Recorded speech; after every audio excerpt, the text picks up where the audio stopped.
دوستو آپ سبھی کو میرا پیار بھرا سلام۔ دوستو میں فیضان انور اور آپ دیکھ رہے MD فیضان آفیشیل۔ امید کرتا ہوں کہ آپ لوگ خیریت سے ہوں گے۔ میرے دوستو آج میں آپ سبھی کے بیچ ایک کہانی لے کر آیا ہوں اور ایک موضوع جس کا ٹائٹل یہ ہے کہ ایک مؤذن کے مارنے پر اللہ تبارک و تعالیٰ نے اسے دنیا میں ہی کچھ ایسے گناہوں کے نقصانات دکھا دیے۔ کچھ دنوں کی بات ہے، ایک شہر میں ایک گورنمنٹ آفیسر رہا کرتا تھا۔ وہ آدمی بہت ہی بڑا شرابی کبابی تھا اور ان کا وہاں سے دوسری جگہ جانا ہوا اور انہوں نے اپنا روم یعنی وہ جو روم کو لیا وہ مسجد کے بغل میں ہی تھا اور وہ آدمی سو رہا تھا۔ فجر کے وقت مؤذن صاحب اذان دیتا ہے، اللہ اکبر اللہ اکبر، اور اس کی آنکھیں کھل جاتی ہے اور وہ آتا ہے اور کچھ دیر کے بعد مؤذن جب نماز پڑھ کے نکلتا ہے انہیں یہ کہتا ہے کہ تم اذان لاؤڈ اسپیکر سے مت دیا کرو۔ مؤذن صاحب حیران ہو کر کہا کیوں؟ انہوں نے کہا کہ جب تم اذان دیتے ہو میری نیند میں خلل پڑتا ہے، اس وجہ سے آج سے تم اذان نہیں دینا لاؤڈ اسپیکر میں۔ پھر وہ مؤذن صاحب آئے مسجد میں، اپنے جو بھی مصلی تھے ان سے کہا ایسی سی بات ہے۔ ان میں سے کچھ بوڑھوں نے کہا کہ ہماری تو آنکھیں نہیں ہیں، ہمارے آنکھ میں بینائی نہیں ہے، تو ہم اسی سے پریک لیتے ہیں کہ یہ 5 بج گیا، یہ فجر کی اذان ہو رہی ہے یا یہ ظہر کی اذان ہو رہی 12 بج گیا۔ تو انہوں نے کہا میں اسی طرح، اگر اس بھائی کو اچھا نہیں لگ رہا ہے تو کہیں کرائے پر اور جا کے روم لے۔ پھر دوسرے دن مؤذن صاحب اذان دیے اور وہ آدمی آیا مسجد میں، آ کر اس مؤذن کو 2 تھپڑ کھینچ کے مارا۔ کچھ دیر کے بعد اللہ تبارک و تعالیٰ نے اس کو کچھ ایسی بیماری دے دیا کہ فالج ہو گیا، پورا بدن کی نسیں بند ہو گئی، ہاتھ نہیں کام کر رہا، پیر نہیں کام کر رہا۔ دھیمے دھیمے وہ گھر پہ رہا، جہاں وہ کام کرتے تھے گورنمنٹ آفس سے، وہاں سے بھی اس کو ریزائن کر دیا، وہاں سے بھگا دیا گیا۔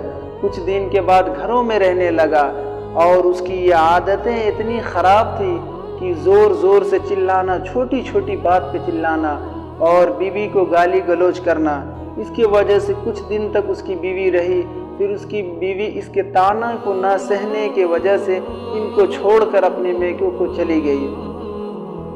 کچھ دیر کے بعد انہوں نے اپنے چھوٹے بھائی سے فون کیا اور اپنی سارا ماجرا بتایا کہ میرے ساتھ ایسی ایسی گھٹنائیں ہوئی ہے۔ ان کے بھائی آیا اور اپنے بڑے بھائی کو لے کے گیا اور اس کو رکھا۔ کچھ دن کے بعد ان کی وہی والی عادت رہی، پھر وہ ڈانٹ ڈپٹ کرنے لگے، پھر دوسروں کو گالی ولی دینے لگے۔ پھر دھیمے دھیمے ایک دن اس کے چھوٹے بھائی نے اس کو سمجھایا، بھائی یہ غلط ہے، اس طرح نہ کریں، یہ میری بیوی ہے، یہ میرے بچے، اس کو گالی نہ دیں۔ اور وہ آفیسر نے کہا تم جو ہے نا عورت کی پارٹ لے رہے ہو، تم زن مرد ہو گئے، یعنی عورت کی طرح تم ہو گئے ہو۔ اس بات پہ اس کے بیٹے کو بہت غصہ آیا، اس کے چھوٹے بھائی کے بیٹے کو بہت غصہ آیا۔ انہوں نے ایک چارپائی لی اور اس کو لیا چارپائی پہ لا کے، اور وہ فروری مارچ کی وہ چلچلاتی دھوپ میں اوپر سے پسینہ ٹپک رہا ہے، اس کو چارپائی میں لا کے روڈ کے کنارے پہ ڈال دیا۔ جب وہ بیچارہ بیٹھا ہے اور اوپر سے وہ دھوپ کی تپش ہے، پسینے میں ڈوبا ہوا ہے، اور پھر اس کو اس وقت ایک یاد آتی ہے اور وہ کہتا ہے اللہ کے نام پہ کچھ دے دو، کچھ دے دو۔ تو ایک اسکول کا طالب علم جاتا ہے راستے سے، اس کو اس پہ تھوڑا دیا رحمی کا خیال آتا ہے اور وہ اپنے ہاتھ سے 5 روپے دیتا ہے اور وہ کہتا ہے میں یہ 5 روپے لے کے کیا کروں گا، مجھے تو بھوک لگی ہے۔ تو وہ لڑکا جا کے بغل سے ہوٹل میں روٹی لیتا ہے اور اس کو روٹی دیتا ہے۔ کچھ دیر کے بعد کہتا ہے بیٹا میں روٹی کھا بھی نہیں سکتا ہوں۔ تو وہ لڑکا کہتا ہے میرے پاس اتنا وقت نہیں ہے میں تمہاری سیوا کروں۔ پھر وہ لڑکا اس کو روٹی دے دیتا ہے اور وہ کہتا ہے بھائی اگر روٹی یہاں پہ پڑی رہی تو کوئی کتا آئے گا اچک لے جائے گا، پھر ہم بھوکے رہ جائیں گے۔ وہ لڑکا اس کے منہ میں روٹی کو پھنسا دیتا ہے۔ میرے دوستو دیکھ لیجئے اس کی زندگی دنیا کے اندر کچھ ایسے واقعات ہیں جو اللہ تبارک و تعالیٰ نے انسان کے سبق سیکھنے کے لیے، اس کے سمجھانے کے لیے کچھ واقعات دنیا میں ہی کر کے دکھا دیتے ہیں۔